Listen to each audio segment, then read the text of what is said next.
We have an obligation to every last victim of this illegal aggression because all of this carnage has been done in our name. Since World War II, 90% of the casualties of war are unarmed civilians, a third of them children. Our victims have done nothing to us. From Palestine to Afghanistan to Iraq to Somalia to wherever our next target may be, their murders are not collateral damage. They are the nature of modern warfare.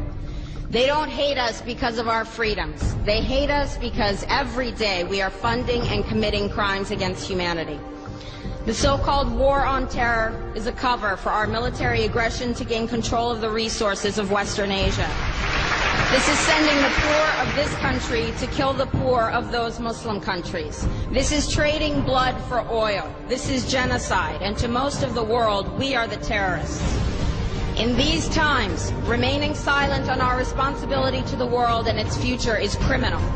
And in light of our complicity in the supreme crimes against humanity in Iraq and Afghanistan and ongoing violations of the UN Charter and international law, how dare any American criticize the actions of legitimate resistance to illegal occupation? Our so-called enemies in Afghanistan, Iraq, Palestine, our other colonies around the world, and our inner cities here at home are struggling against the oppressive hand of empire, demanding respect for their humanity. They are labeled insurgents or terrorists for resisting rape and pillage by the white establishment, but they are our brothers and sisters in the struggle for justice.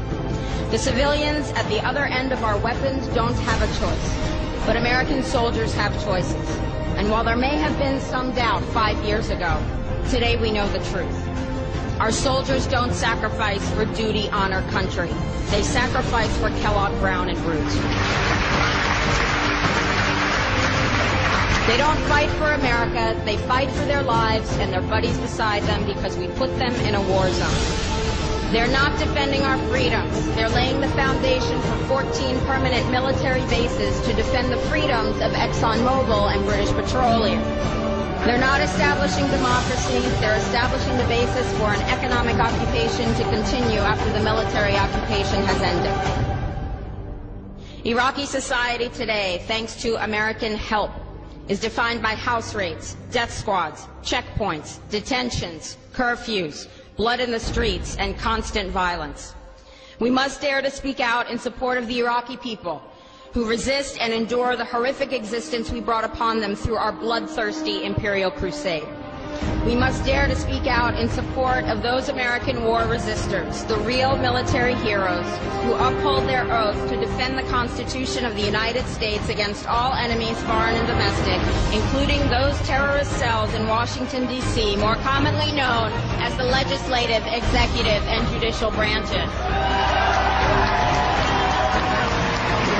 Frederick Douglass said, "Those who profess to favor freedom and yet depreciate agitation are people who want crops without plowing the ground.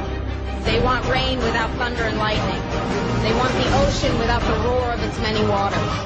The struggle may be a moral one, or it may be a physical one, or it may be both, but it must be a struggle. Power concedes nothing without a demand. It never has, and it never will.